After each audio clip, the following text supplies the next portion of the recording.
कि ये बोल में अगर मारूं, अगर इतनी दूर कितनी भी दूर जाए तो लाऊंगा मैं, आपको नहीं जाना पड़ेगा। बाबा रामदेव ने बोल को ऐसा मारा तो बालीनाथ जी के आश्रम पर जहां धुआं था वहां पर बोल गिरे। बोले रामदेव जी महाराज की जय, बोले द्वारकानाथ की जय। रामदेव जी महाराज सारे ग्वाल सब एक साथ में बोलने लगे, अरे भाई कौन लाएगा गेंद को, कौन लाएगा।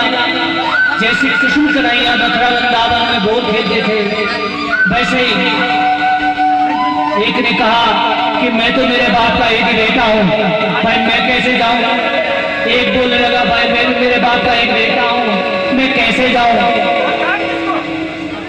एक बोलने लगा, अरे भाई रामदेव जी आप दो भाई हैं। रामदेव जी का सही कहा, हम दो भाई हैं।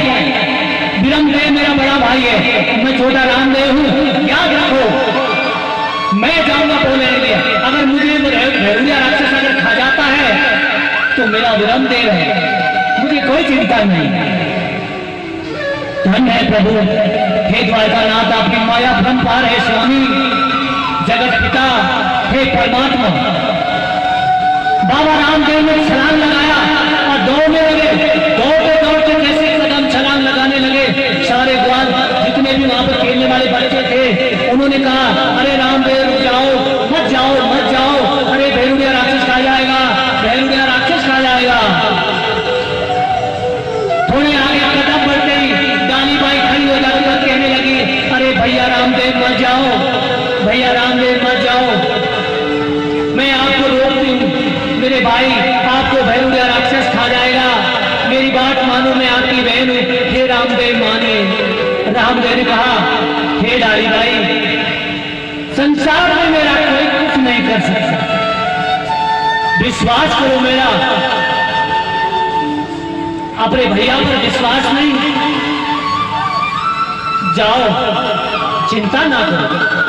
रामदेव जी महाराज जैसे छलांग लग करके दौड़े दौड़े दौड़े बालीनाथ जी की आश्रम पर कुटिया पर पहुंचे। बालीनाथ ने कहा, अरे बच्चे तुम उनके हो, किसके बच्चे हो, यहाँ क्यों आए हो। अरे तुम अपनी मां को नपुंसक बनाने के लिए आए हो क्या, क्यों आए हो यहाँ पर, अरे चले जाओ। महाराज गुरुदेव मेरे यहाँ एक गेंद आ गई, उस गेंद को लेने आया है। अरे नहीं नहीं, अरे तुम चला जाओ, इस बोल के चक्कर में अपनी जान चली जाएगी, लेने चला जाओ यहाँ से। नहीं महाराज, जब गुरु संत भगवान अगर मेरे सामने बैठे हो मुझे किसी बात की चिंता नहीं महाराज। गुरुदेव ने कहा, अरे लल्ला फट मत करो, भैरुया राक्षस आने वाला है, मान जाओ मेरी बात, भैरुया राक्षस आने वाला है। इतनी बात कहते भी नहीं सुना। रामदेव महाराज ने कहा, अब तो गुरुदेव आप मुझे बचा लीजिए, मैं आपके आगे हाथ जोड़ता हूं, और मुझे जाना तो असंभव है, लेकिन आपकी कुटिया में मुझे छुपा लीजिए।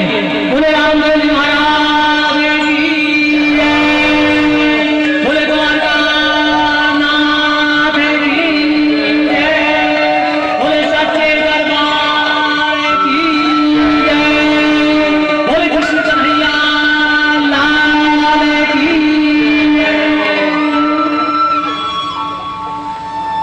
गुरुदेव ने कहा, हे बच्चे तुम यही काम करो फटाफट, मेरी कुटिया के अंदर जो गुदड़ी है उस गुदड़ी में जाके छुप जाओ, अपनी जान बचाओ, जाओ बच्चे जाओ। कुंडरो टावर है पतो नहीं। एक बात उन्होंने बताया था, परिचय भी दिया था कि मैं अभिमान का बेटा हूँ, माता मैणदेव का बेटा हूँ, मैं डरता नहीं हूँ। फिर भी मानवता को देखता हुआ महाराज अपनी जान जोखिम में डाल करके एक ही आवाज लगाई कि हे बालक, जब तक मैं नहीं कहूं तब तक हिलना मत और चुपचाप सो जाना मेरे बेटे। रामदेव जी ने कहा, हे प्रभु, हे शंकर भगवान, हे बालीनाथ महाराज, मैं वचन देता हूं, मैं बिल्कुल हीन धन्य है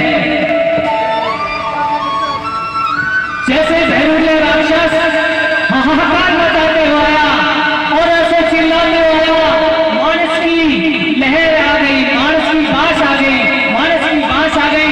बताओ बालीनाथ, तुमने मानस कहाँ छुपा रखा है? बताओ, मुझे मानस चाहिए, मुझे बड़ी भूख लग रही है। बालीनाथ ने कहा, अरे धूत, अरे दुष्ट, तुम 12 कोस तक तुम्हें मानस नहीं मिलता, आज यहाँ से मानस कहाँ से आएगा? अरे तुम कैसी बातें कर रहे हो? अरे तुम मुझे खा लो, अरे तुम मुझे खा कर अपना जीवन तरफट करो, तुम्हारी भूख मिटा लो। बालीनाथ ने ऐसी बात कही तो राक्षस में इतना ज्यादा होता है, वो विचार सोचता है, वो विचार सोचता है कि ये सत्य है, यहाँ पर कोई मनुष्य है।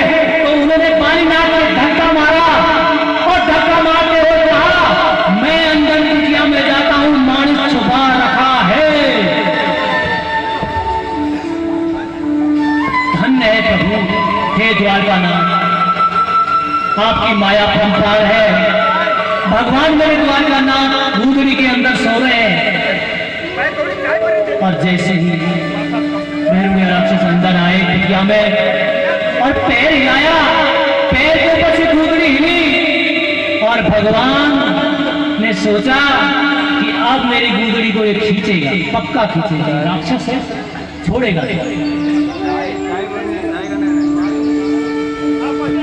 भैरुड़िया राक्षस ने जैसे गूदड़ी को खींचना तैयार हुए, खींचने लगे तो वैसे खींचते रहे, खींचते रहे, खींचते रहे। भैरुड़िया राक्षस ने सोचा, अरे ये कैसा ज्योति का सा चीर हो गया, या तो पांडवों में दुशासन ने चीर खींचा था, या मैं चीर खींच रहा हूं, ये कैसी गूदड़ी बढ़ती जा रही, ये कोई मायावी है, कोई मायावी है। तो उन्होंने जैसे ही कहा, अरे मायावी बाहर निकल, मैं तुझे देखना चाहता हूं, मैं तुझे खाना चाहता हूं। बाबा रामदेव ने उस भैरुड़िया राक्षस की छाती पर लात मारी और बाबा रामदेव खड़े हो गए और बाबा रामदेव ने कहा, हे मूर्ख, हे घोष, मैं तुझे अब नहीं छोड़ूंगा राक्षस। तो बाबा रामदेव जैसे खड़े होकर के पीछे पीछे दौड़ लगे। बालीनाथ ने कहा, हे मेरे रामदेव, हे रामदेव, इस धूर्त को, इस राक्षस को छोड़ना नहीं है, इसे मारना है। इस अताताई ने मनुष्यों को बख्शा कर करके यहाँ पर बहुत परेशान कर रखा है। हे रामदेव, आप जाइए, मेरा आशीर्वाद आपके साथ है।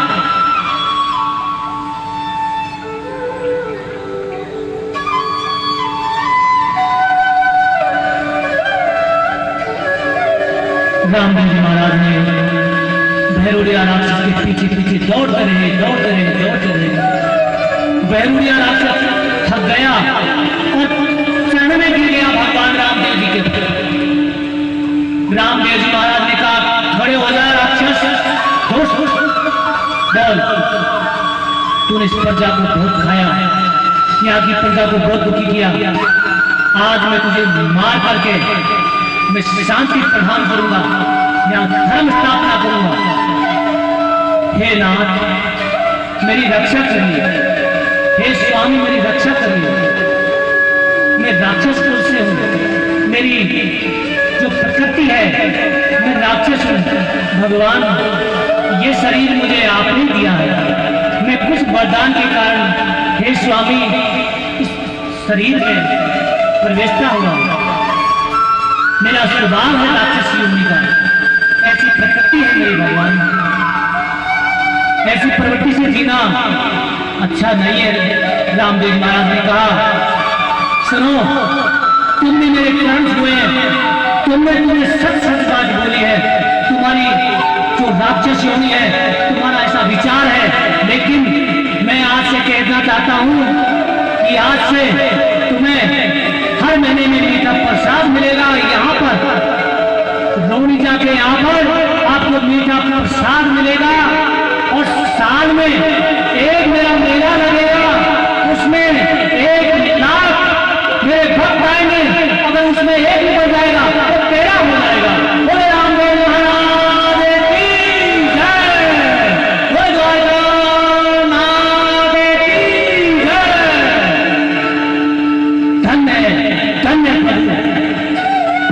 स्वामी, मैं इतना कैसे भूखूं, कैसे मान फास्ट करूं भगवान। देखो तुमको भी सहना पड़ेगा, तुम्हारा जन्म जन्म तक तुम्हारा नाम रहेगा हे राक्षस। बाबा रामदेव ने स्थापित कर दिया और रामदेव जी महाराज वहां से बालकनाथ जी महाराज के आश्रम पर आए। बालकनाथ जी महाराज ने रामदेव जी महाराज से कहा,